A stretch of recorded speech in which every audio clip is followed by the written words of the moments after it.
Hello and welcome to Tip of the Tongue, a monthly advice podcast for voice actors, producers, and anyone else who wants to make projects on the internet. Everyone's got that passion project they've wanted to make since as far back as you can remember. This is where we help you learn how to make it happen. I'm Jello. And I'm William. I'm a graphic designer, illustrator, voice actor, writer, director, and producer. And I'm out of a job. All great things come to an end, and bad things too. But it's important to make sure whatever project you're working on has a proper ending before it implodes on itself. Like this podcast. In our final episode, we'll talk you through the stages of ending a project. Maybe it's run on for too long. Maybe your team has creative differences. Maybe it's your personal project and you just can't figure out what to do with it. We're here to help. We're taking it back to the earlier stuff, and like in case it isn't clear from probably the title of this video being like finale or whatever, this is going to be our last episode because Will and I have run out of things to talk about that we know things about. Yeah, it doesn't make sense for us to talk out of our ass because we've already done that more than once. We sure have. So yeah, whenever it's time to whenever projects run its course, or maybe this is more for this video, I think specifically is very much aimed at people who are maybe doing their first, especially collaborative projects online. On like forums or a Discord server, or like anytime you see on like 4chan when people are like, let's make a game 4chan, and that shit never happens, except Ukulele. I think it did there. And Katawa Shoujo. I don't know what that is, but all right. All right. Let's do this again. So yeah, but this is very much like internet collaboration. Sometimes it doesn't work. Most of the time it doesn't work out. No. So how to address that, how to maybe remedy it. If you can't remedy it, how to dissolve that in a good way. And if it's just your project, how to like take things from that project and upcycle them into a new project in the future, which I can't speak for you, Will, but I've done in literally every single thing I've ever made in my entire life. Yeah, I've done it a couple times. Obviously, I don't dabble in the same kind of productions as you because I'm mostly just like tabletop and things like that. But there's definitely been ideas that I've been like, I would like to do this here, but we're going to shit can this, and I could probably squeeze this part at least in there. Yeah. So the first big question on here is just, how do you know when it's time to end something? How do you know when something's run its course? And even the firster question before that is, was something a good idea to produce in the first place? Because sometimes you're like on the project train and you hit a bump you just can't pass. But sometimes you get in the project train and there was never any gas there in the first place. Yeah. So if you're like, 14, maybe even fucking like 20, and you want to make a video game, but you're not a programmer and you've never done it before, and you don't have the skills to like organize a project. Maybe you're a writer, but like nothing else there. Like that's tough. And if your vision of that game is like 3D AAA, I want it on like PlayStation, maybe PC, that's not gonna happen unless you have a couple $1 million to burn. And by the way, if you're like, oh no, Tip of the Tongue's going away, first of all, thank you, but who are you? Who are you? Do people listen to us? But if you want a actually way more intensive and interesting and made by people who do this stuff for a living series, definitely check out Extra Credits on YouTube. They have a ton of stuff in game design, and they've got a million things now. They have Extra Mythology, all of which you should watch, because the more you know about stuff, the better you'll be making at stuff. Which is a good sentence said by a brain have person. Just for reference, Will and I recorded about 8 minutes of this episode and fucked up so many times we just started over because it was unsalvageable. So that's where we're at. I can't wait for 2019. Yeah. So how do you know it's time to end something? The big one is if you don't have the time or resources, or if the project has like project creep, scope creep. If it's kind of grown beyond what you expected or what was possible, that's a good time to like sit down and sober up and be like, all right, the thing I want isn't happening. Can I make a smaller version of this? Or is this just impossible at this point in my life? Yeah. If stuff happens, like if you just get hit by a conga line of like, death in the family, like I moved and there were problems, financial issues, medical issues, might not be the time to focus on this. Yeah. You might have to put it on the back burner, etc. And then on top of that, if it's not even just time and resources, maybe you have both of those, but maybe the crew you've got just isn't working out. Like we had briefly mentioned creative differences, like that could kill a project so fast. And there's no point in trying to like battle it out if two people just cannot find that middle ground. You should try and go for it though.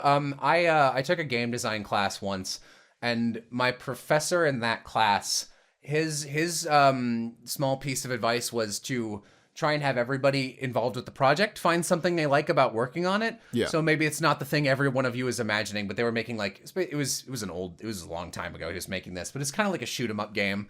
And like the art department wasn't really into it. And like, you know, the programmers were having a rough time because everyone had a different idea. So they all found one part of it that they really enjoyed as their their piece of the puzzle. So like the art team got really into designing the spaceships, and they got like a free reign of that pretty much. And that was how they got themselves through it. And like the writers got to carry on with their like little story or whatever, which there wasn't much. I think this was a game in like the 90s. So, you know, Yeah. but like you can do that. But it is entirely possible that you just might not have the right group of people. So like there's a couple different things that can happen with the creative differences business. Like, you know, I'll go into that a little later because that's actually kind of intensive. That's like the how do you end it? This is when should you end it? Yeah. Beyond creative differences, are some of your teammates that you hired you probably didn't hire anyone. Are some of the people working on this with you like just not contributing anything? Or is there like a bottleneck at some point in your process? So I joined just like volunteer. I did some art for this. There was a fighting game, basically. I won't talk more about it than that and won't say what it was. But I did some of the background art for it. I designed a couple stages, and just for free, just because I thought it was cool enough, and there were enough people that's like, I bet this will happen. But the first director of that project was what I think is the most wary, like the person you need to be wary of the most, this kind of internet person, which is the guy whose skill is assembling people and not managing them. Because they don't contribute. They're like a casting director who's only good at casting, but then they refuse to direct or show up. But then also if you do anything they don't like, they complain about it. Yeah. Which is like, if that person is in charge of the project, you either want someone to usurp them or you don't want to join the project, because they will tank it almost inevitably if they're not contributing anything. And in this project, the second showrunner basically was the pretty much lone programmer, and that just kind of tanked the project eventually, because it like went on for a couple more years after I left, and then just dissolved. Oh, you know who else was involved with this project was Neko and Plaster. Oh, really? Yeah, they both did stuff for it. You can still find remnants of this online. I won't say what it is. But the programmer was like the one guy he was just like, yeah, I'll just program it, and kind of got like annoyed if anyone else was like, you know, we could find like a second programmer to alleviate it. He's like, no, I'm going to program it all from scratch, but also had like no work ethic. So, you know, the whole thing just grinds to a halt and it just dies. So try to avoid that kind of bottleneck. Or if you're like kind of seeing like, should I join this project? That would be a thing to watch out for. If there is no programmer yet and they're going for a game and their words to you aren't, can we see your portfolio and we will pay you this much and it's a good amount, then you shouldn't even consider it. Yeah. Yeah, don't get used. You don't want an ideas guy to be in charge. Ideas guy. Ideas guy. There's a lot of ideas guy. Everyone's got ideas. You're not special ideas guy. Yeah. And I guess one of the other things is, if let's say you have gotten involved in the project and the team is working on it or whatever, there's also a point where you got to look at it and go, if you have run into problems and things, you can reconcile it maybe, but not always. And it's important to look at it and go, is this a hurdle worth jumping, or do we just cut our losses and just say, we tried? The sad fact of the matter is, most of the time when you cut your losses, you will just feel so much better afterwards. It's always weird to do because it's like, I don't want to let other people down. I don't want to I don't want to look like an asshole or a quitter, because like hard work equals good in our society, which is not necessarily even true.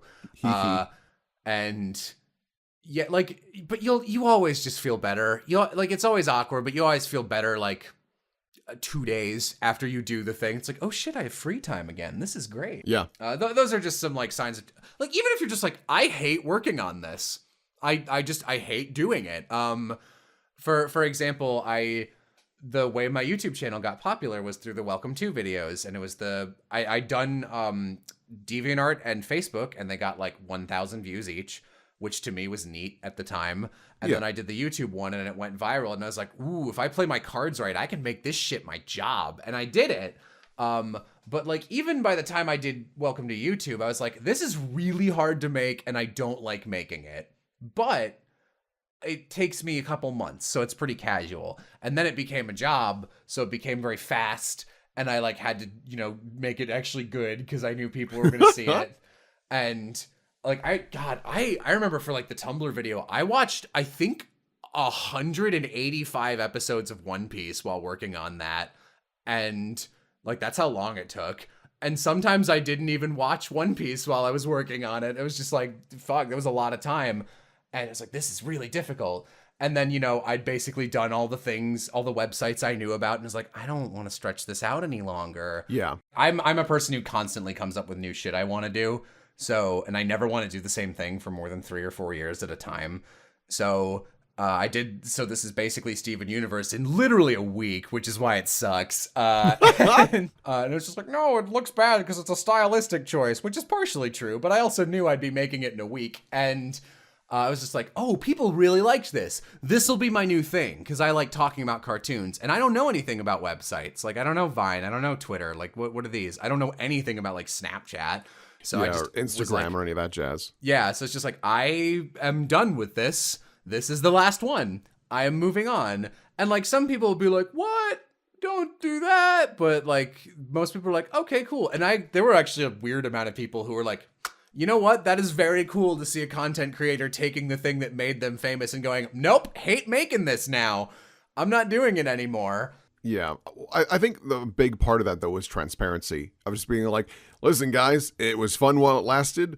Just not feeling it. And making it so that it's apparent to everyone else of like, this is beneficial to you too. Because instead of me putting time into this project that none of us are going to enjoy, how about we try something new and maybe we'll all like it again? Yeah, like, that's the thing. Transparency is so important. It's like, people are always like, oh, it's going to be so, like, I'm so worried about what people are going to think.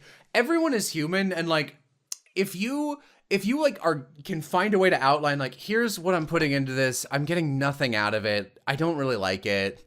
Like, no one's going to be like, man, fuck you for having wants and desires. How dare you, this content creator who's making things for free for me. Oh. See, there will always be people who are like entitled like that. Oh, there always are. And they're terrible, but there's nothing you can do about them, so ignore them, because they like there's literally nothing you can say to them with your mouth and not your fists that will do anything about them. So why even consider them as part of the people you're trying to be worried about? Yeah. Also, like real talk, if you are in the same situation I was, where you have an audience who likes one thing and you're like, I want to transition to this other thing. The beauty of the internet is there's always an audience for whatever you want to do. It might not be the same audience. It might be a much smaller audience, but you can always find them. And like, there will always be people who are cool with it. I don't know. Don't be afraid of that, but do be transparent about it. Yeah. And don't stick it out longer than, like, I can guarantee you that, like, even like the fucking CinemaSins guy who puts out like 6 videos a week, he's gotta hate that shit. Yeah. You know? Like, I'm sure, like, he has to be making literal thousands of dollars every single week at this point, but he has to hate his job at some level, because it's just so much, and it's the same thing. And if someone was like, hey, do you want to do anything else for the same amount of money? I can guarantee you he'd be like, oh, hell yeah. Yeah, he'd be like, I'm out. Even if it was a little less money, you know. Yeah. But enough to confirm that he would have the security of the job. He'd probably go, yeah, I'm in. I'd be willing to try that. Because there's just a point where you kind of lose the passion for it. And that's huge. That's the big danger with making your hobby your jobby. And ugh. Can you cut that? That's the big danger. Nope. Like, not actually. That's fair. I wasn't being serious anyway. That's the big danger with what I just said, but not gross, because you need your passion in that thing to be driving it. And when you're at school every day, or in college, or when you've got a job and you come home and it's like, these are my 4 hours I have to write or to sing or to like fucking sit down and work on this thing that I desperately want to see made. That's like your escape at that point. But when your escape it literally does not matter what it is. This will always happen. If your escape becomes your main thing, you need a new escape. And you will. Like, I don't like working on I like So This Is Basically, actually. I never liked Welcome To. Like, no aspect of it did I like making. It was always a disaster. And I was very open with that. I was just people would ask me like, do you want to like do a thing for us in Welcome To style? We'll pay you a pretty good amount of money. I go, no, I hate doing this. Yeah. But it's what I do. And you need to have something else to hop off on. That's kind of irrelevant to the thesis statement of this episode. But like, if you don't like something, don't fake the passion anymore. Find like, or if you really want to keep that as your job, like you need it for financial reasons or stability, then make sure you have a second thing. For me right now, I alternate, like on weekends, my job is cornucopia, which I've been building up for the last couple months to start chapter 2. And on weekdays, my job is So This Is Basically, and writing for an upcoming huge project and doing a bunch of other shit. But then whenever I need a break, my hobby is writing 2 fake video game scripts that I'm never going to do anything with. It's just fun. Yeah. So those are things to do. And like here, this is relevant. I'll be transparent about this. Right now, the big thing I'm writing for, I'm desperately hoping that this time next year will be my new big thing, like my new flagship that I can focus on. Yeah. And I want to phase out. So This Is Basically, I only have like, I think 4 more in me that I'm going to be like enjoying it at all anymore. Because it's a lot of work now. Yeah. It's a lot of work. I can't believe there was a period the first year I did them where I outputted 4 of them in 2 months. I didn't sleep or eat. It was amazing. That's right, you did. I have no idea. And like, that wasn't just like, all right, I have 2 weeks to like do this fully written thing. I had to like watch the whole show. I had to write it out and edit it and do everything in 2 weeks. Yeah, because did you do the art too? Yeah, I did everything. Oh yeah, that's right. It was back then. I don't know how I did that. I really have no idea. Hurting. Yeah, no, that was the most haggard I've ever been in my entire life. Don't recommend that shit. Anyway, just how do you recommend it? The most important thing, again, the transparency. You need to have a hard kill moment. You need to sit down. If you have a team, then you absolutely need to be like, hey guys, here's where our project is at. I feel like it's failing. Yeah. I'm gonna be really honest with you and upfront. I think we should dissolve it. And like 3 things can happen there. A, it is possible everyone or most people have been feeling the same way, and they just needed someone to say it, because like everyone hesitates with this shit. Just everybody always be the guy who takes the bullet, because like someone will silently have the same opinion as you. Yeah. That's how I get through being an asshole, is I know I've got some silent support. Someone's going to appreciate it big time, or someone's going to stand up and back you up, because like we just needed someone to voice it. Someone needed to say it. I remember Will and I, you and I were in this project years ago where it was just, I know I've shat on this project before on tip of the tongue, but just like 40 plus voice actors sitting around waiting for, again, a funnel in the process, like the editor who wanted to be the only editor, but she didn't do any work. Someone's like, what the fuck? And I asked her twice. I was like, can you be honest? What's going on? Is this going to happen? Yes or no? And the second time she's like, oh, I'm gonna try. And I flat out like wrote a public like, hey, I'm leaving because this is what's happening letter. And then there was just a mass exodus afterwards because everyone was like, cool, good to know we can do this. Bye. Yep, it was fun. I knew you were doing it, so I was like, I'm going to be one of the last to leave because I want to see how many disappear.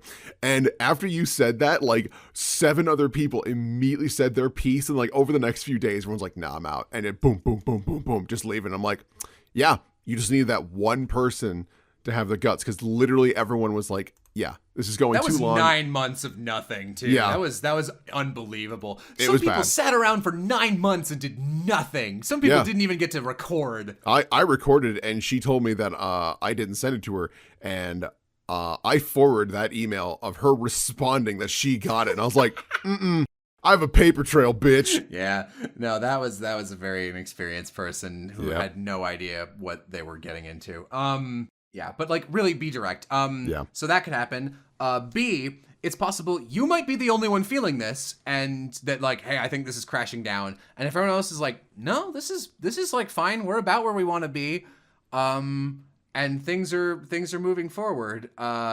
If you're not comfortable with it anymore, don't like obviously try to reconcile with it. You probably can. And maybe some like you have you're wrong about certain stuff in the project. Like you've really been feeling like, oh, this guy hasn't done any work, but you just haven't seen it. I've seen that stuff happen. Yeah. I've seen people who like jump to conclusions really quick. But if you're the only one who's feeling this way, maybe they can talk you back into it, or maybe it's just like, all right, if like you guys are comfortable with this, but I'm not. So I'm gonna hop off. And then you have to like have the conversation about like what your work in the project, like, is it going to be still included? And I want to get this across, especially if you were the ideas guy, like if you were like the sitting at your lunch table with your buddies and you came up with a cool idea and was like, what if there was a game where this happened? Oh, and then this and yada, yada, yada. That'd be amazing. Let's actually do it. Even if you were like the progenitor of this game or this project or whatever, and other people have now put their time into it and built it, it is not yours anymore. Yeah. It is like, unless you are literally like the actual overall creative director officially. And even then, I'm going to be honest, if you're the only person who has a problem with it and you're the creative director who came up with the idea and everyone else is like, we've been doing our jobs and it's going along fine, and like it's like 10-1, you're probably the problem. Yeah.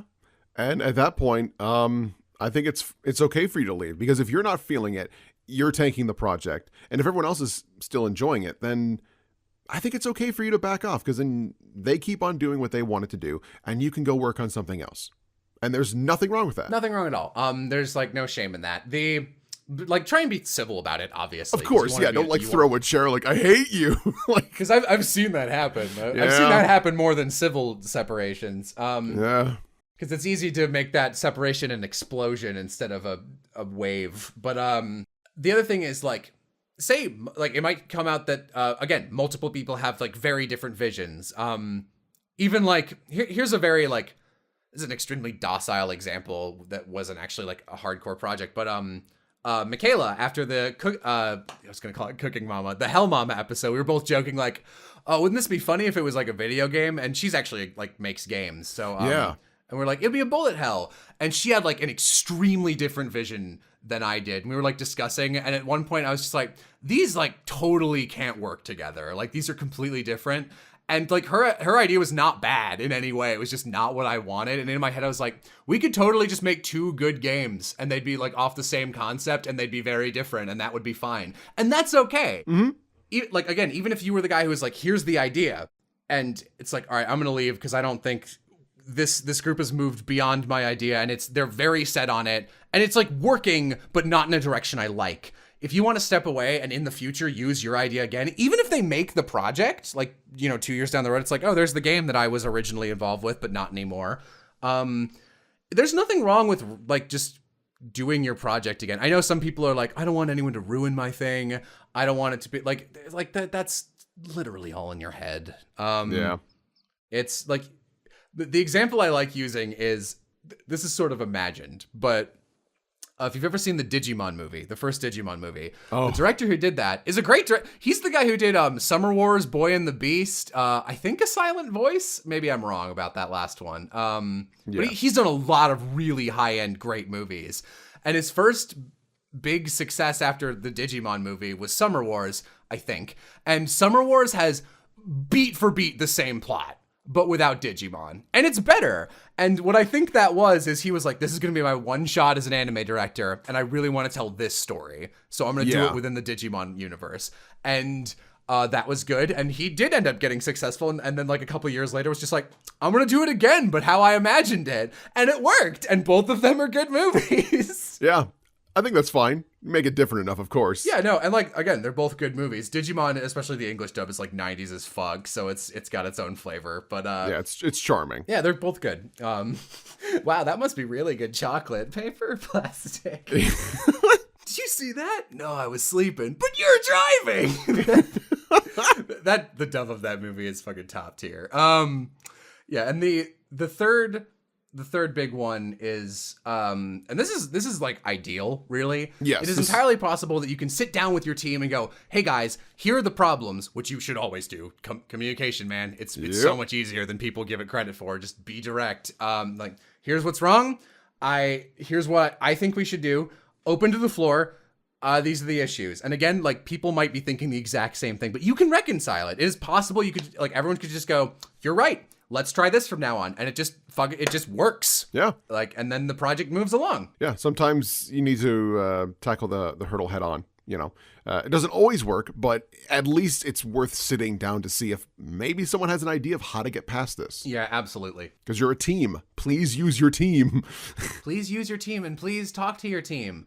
Like, I can't get over how much I respect anyone who is like, and I try to be this person as much as I can. And sometimes it makes you look like an asshole, but it's always so good for production. If you are just forward with people, yeah, and you tell them what you're actually feeling about stuff, it's magic. It works. Mm-hmm. Yeah, it might lead to an awkward conversation or something like that. So, like, sometimes, like, yeah, if you're like, hey, I don't think these things are working, and like, if the problem really is, like, say, just as an example, like, I think this person causes a lot of drama, and I'm gonna be honest, and I'm gonna tell everyone, and I think we should cut them. Yeah. Like, if that really is and like, not like I hate them, but like, literally they are single-handedly fucking this project over. Like, if you have to be the bad guy who pulls that trigger, that is better for everybody in the long run. Yes. Nope, you got to do it sometimes. Feels bad sometimes, but it's necessary. It saves everyone time, money, resources, all that jazz. And then the last big point, because this is a shorter episode, is taking stuff from projects and reusing it, just recycling it. Like Summer Wars. Yeah, no, exactly. That was less recycling and like dust. Like, that's like taking a couch you found on the road home and be like, this is mine now. Except for you drove up to your own house where you saw the couch like, outside. You know what? This old couch, I think I can spruce it up and make it even better. You like push the couch outside your house like, this was a good couch. Let it rain 3 days and come out. I do like this couch, and pull it right back I like in. the mushrooms growing on it. But I can't think of a single project that I haven't Frankenstein together from my old Like, I hope in like 30 years, I can't wait until I'm just a parody. Like, it will be so easy to be like, this guy always makes this. He always does this. Because I only have like 15 characters that I've ever made. I just keep making them with different hats on. Because I like them. It's just like, that was a brain project for just me. So like, Phoenica is such a good example of this. In Smash Brothers, to entertain myself, and like, even this shit counts, honestly, I would just play against computers and make up entire storylines, and I would fight through them with increasingly difficult things. Like, I'd make it, you know, like, you'd put a handicap on and like up yours over and over and over again, so by the final boss they hit you once and you die and you have to ace them to win. And it was just like storytelling practice while also playing a Smash Bros game. Yeah. And there's a character in that who was like originally just like a junior trooper from Paper Mario, Pokemon rival style, like blah blah huge bitch. And it's just like, I like this character, I want to put her in something that isn't this. Naven's also from that project, actually. And I took them and I put them in Anime Campaign, and then I was like, I really like Phoenica. I'm gonna use her in more things. So now she's in my Fire Emblem think piece. She was in that Pokemon thing. I just keep recycling her because I use, and like, once I actually have her in like a solid project, like, she's also in the thing I'm writing that's like gonna be hopefully my new big series. That, like, that's the one I'm gonna be like, this is the thing you are officially in. Yeah. Like, you know, but just like harmless places to test out characters and be like, what is good? Like, what's good here? What's a good concept? Cornucopia has a million concepts from scrapped projects. Like, you know, you can look in my sketchbooks from like 9 years ago and find the beta version of characters that currently exist, and they're totally different, but like, I'm just like, that project's never coming back.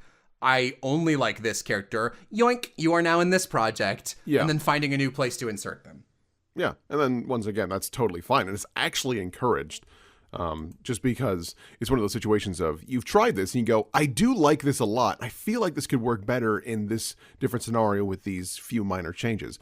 So it can just fill in gaps for a project too. If you're like, I really need a really shitty bad guy. And it's like, oh, I made one a few years ago. I wonder if he'd fit here. And then kind of think piece and go, oh, with these tweaks, yeah, he actually works great. You see this all the time with like even like big budget movies where it's like, we wanted this character, they got cut from the first movie, so we put him in the sequel. Because like we didn't have time. And like another example from anyone who's seen Anime Campaign, about halfway through, I was like, I might do a season 2 of this, and I had a villain in my in my head. I had a villain in head, and I was then around like episode 6. I was like, I'm definitely done after episode 8, and then episode 8 is just a gauntlet of like random new character boss fights, and it's like, I'm just gonna put that villain here because I want to use him somewhere. I almost put a second one of them, but she got cut for time, and. She got cut twice, poor girl. And then she got turned into Velvet in Windrose. So nice. So that shit keeps happening. I've made Velvet with different hats on actually 7 times. I really only have like 10 characters. It's embarrassing, and it will be so obvious in retrospect in a few years.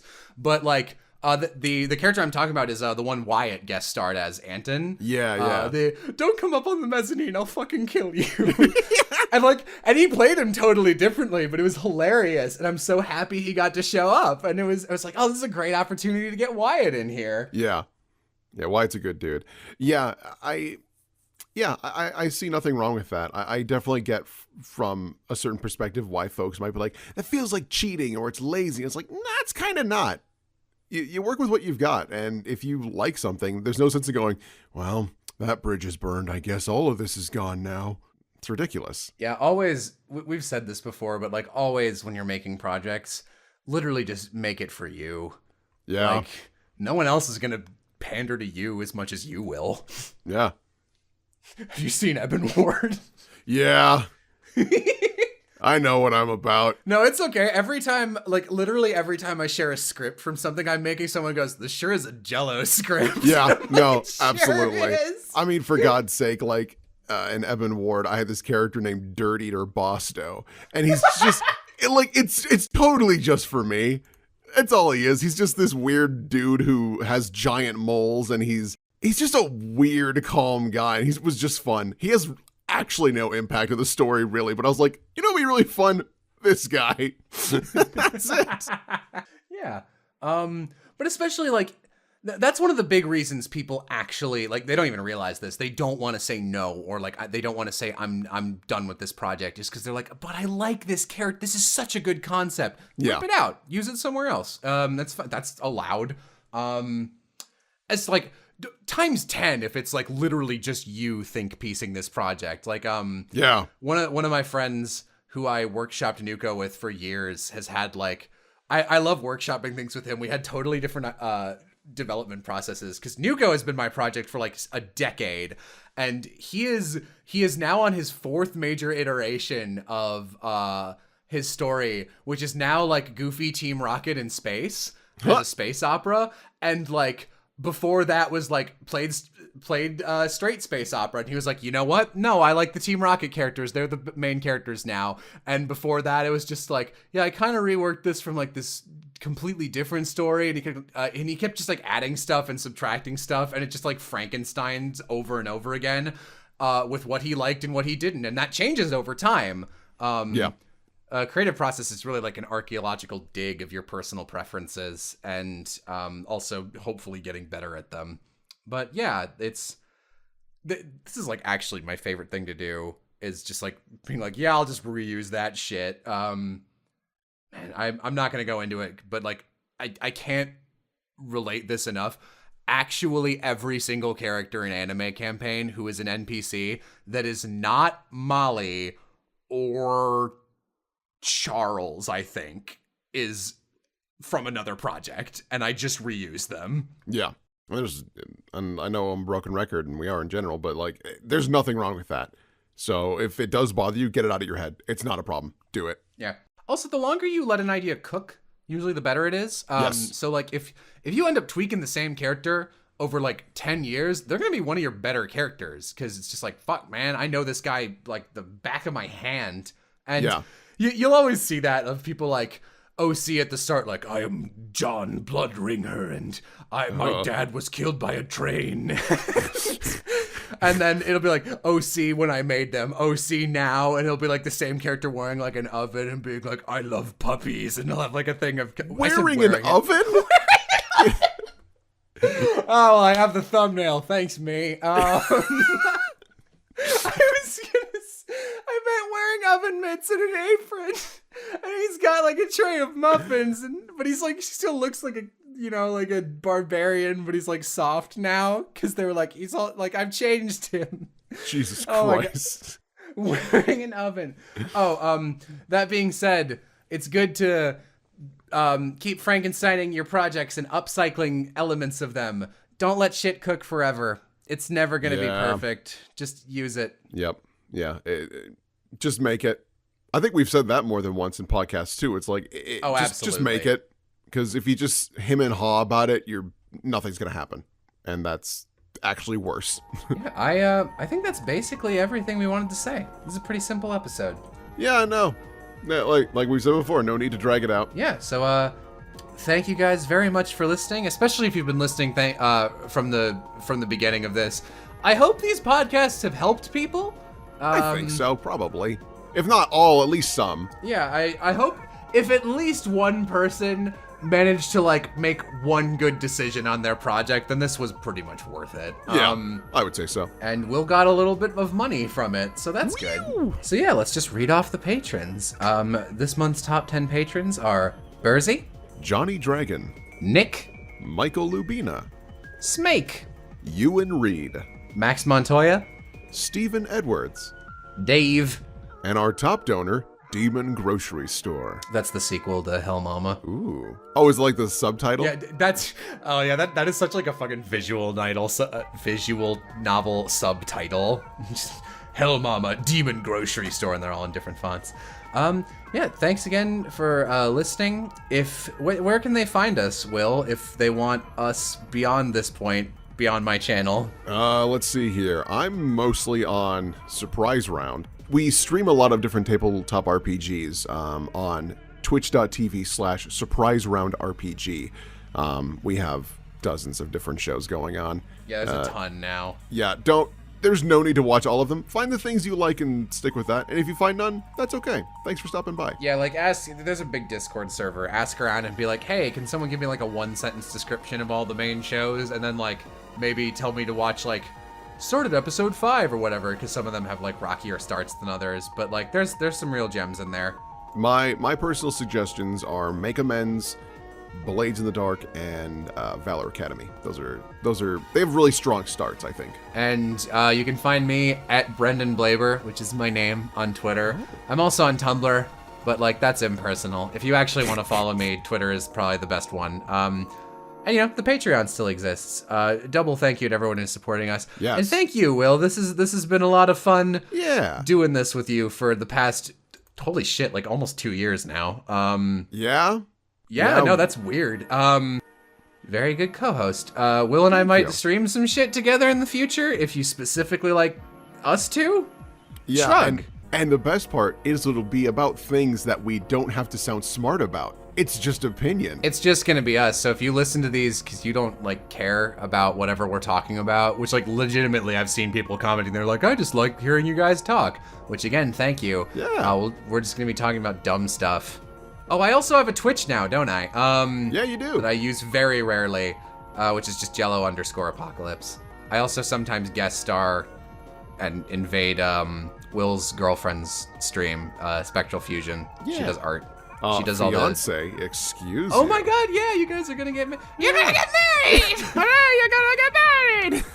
Oh, I hope you're glad you've ruined that sentence, so I'm just gonna say it every time that way now. That's fine. Well, that's another place we are.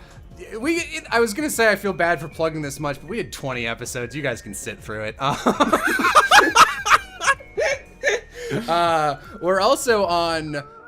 both of us are players on a show called Windrose Everlasting, which, oh man, no, this will be out after the announcement. I am pretty sure it is moving to the third wheel. But right now it is also on a channel called Story Mode. If you just search Windrose Everlasting YouTube, you'll find it. Yeah. Windrose is so good. Yeah, just as a heads up for folks that go into Windrose. Windrose is a soft, friendly, just comfort show, all right? So if you're going in thinking it's going to be action and violence and all that, no. Windrose is all about talking about feelings. And it's really funny, too, but, like, it is very, very... my favorite description is this is the TTRPG equivalent of making a pillow fort and falling asleep in it. Yeah. It's a very charming show. It's very, very good. And Will's Eben Ward is like the opposite in tone. Yeah. But yeah, I guess that's it. That's it. All right. Do you wanna sign off one last time? I will. Toodles.